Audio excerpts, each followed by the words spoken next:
ದುಡಿಮೆಯೇ ದೇವರು ಎಂಬ ಗಾದೆಮಾತು ಮನುಷ್ಯನ ಜೀವನದಲ್ಲಿ ಕೆಲಸ ಅಥವಾ ಕಾಯಕಕ್ಕೆ ಇರುವ ಮಹತ್ವವನ್ನು ಎತ್ತಿ ತೋರಿಸುತ್ತದೆ. ಈ ಪ್ರಬಂಧದಲ್ಲಿ ಅದರ ಅರ್ಥ ಮತ್ತು ಪ್ರಸ್ತುತತೆಯನ್ನು ತಿಳಿಯೋಣ. ಪೀಠಿಕೆ: ಗಾದೆಗಳು ವೇದಗಳಿಗೆ ಸಮಾನ ಎಂಬ ಮಾತಿದೆ. ವೇದ ಸುಳ್ಳಾದರೂ ಗಾದೆ ಸುಳ್ಳಾಗದು. ಅಂತಹ ಅರ್ಥಗರ್ಭಿತ ಗಾದೆಗಳಲ್ಲಿ ದುಡಿಮೆಯೇ ದೇವರು ಎಂಬುದು ಬಹಳ ಪ್ರಮುಖವಾದುದು. ಮನುಷ್ಯ ಕೇವಲ ಪ್ರಾರ್ಥನೆಯಿಂದ ಸುಖ ಪಡೆಯಲು ಸಾಧ್ಯವಿಲ್ಲ, ಕಠಿಣ ಪರಿಶ್ರಮದಿಂದ ಮಾತ್ರ ಗುರಿ ತಲುಪಲು ಸಾಧ್ಯ ಎಂಬುದೇ ಇದರ ಸಾರಾಂಶ. ಕಾಯಕವೇ ಕೈಲಾಸ.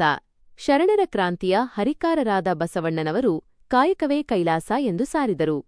ನಾವು ಮಾಡುವ ಕೆಲಸವನ್ನು ಶ್ರದ್ಧೆ ಮತ್ತು ಭಕ್ತಿಯಿಂದ ಮಾಡಿದರೆ ಆ ಕೆಲಸದಲ್ಲೇ ನಾವು ದೇವರನ್ನು ಕಾಣಬಹುದು. ದೇವರು ಎಲ್ಲಿಯೋ ಗುಡಿ ಗುಂಡಾರಗಳಲ್ಲಿ ಇಲ್ಲ, ನಾವು ಮಾಡುವ ಪ್ರಾಮಾಣಿಕ ಕೆಲಸದಲ್ಲಿದ್ದಾನೆ ಎಂಬುದು ಇದರ ಅರ್ಥ. ದುಡಿಮೆಯ ಪ್ರಾಮುಖ್ಯತೆ: ಆತ್ಮಗೌರವ. ಸ್ವಂತ ಶಕ್ತಿಯಿಂದ ದುಡಿದು ಬದುಕುವವನು ಸಮಾಜದಲ್ಲಿ ಗೌರವದಿಂದ ಬಾಳುತ್ತಾನೆ. ಪರಾವಲಂಬಿ ಜೀವನ ಯಾರಿಗೂ ಶ್ರೇಯಸ್ಕರವಲ್ಲ. ಆರ್ಥಿಕ ಪ್ರಗತಿ: ವ್ಯಕ್ತಿಯ ಅಭಿವೃದ್ಧಿ ದೇಶದ ಅಭಿವೃದ್ಧಿಗೆ ಪೂರಕ. ಶ್ರಮಜೀವಿಗಳು ಹೆಚ್ಚಾದಂತೆ ದೇಶವು ಆರ್ಥಿಕವಾಗಿ ಸದೃಢವಾಗುತ್ತದೆ. ಆರೋಗ್ಯ: ಶಾರೀರಿಕ ದುಡಿಮೆಯು ಮನುಷ್ಯನನ್ನು ಆರೋಗ್ಯವಾಗಿಡುತ್ತದೆ.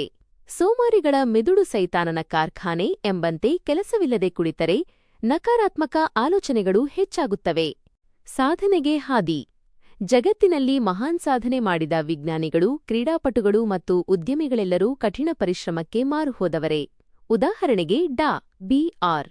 ಅಂಬೇಡ್ಕರ್ ಅವರ ನಿರಂತರ ಅಧ್ಯಯನ ಅಥವಾ ಸರ್ ಎಂ. ವಿಶ್ವೇಶ್ವರಯ್ಯನವರ ಶಿಸ್ತಿನ ಕೆಲಸ ಅವರನ್ನ ಅಜರಾಮರವಾಗಿಸಿದೆ. ಅದೃಷ್ಟವನ್ನು ನಂಬಿ ಕುಳಿತುಕೊಳ್ಳುವವರಿಗಿಂತ ಬೆವರನ್ನು ಸುರಿಸಿ ದುಡಿಯುವವರಿಗೆ ಯಶಸ್ಸು ಒಲಿಯುತ್ತದೆ.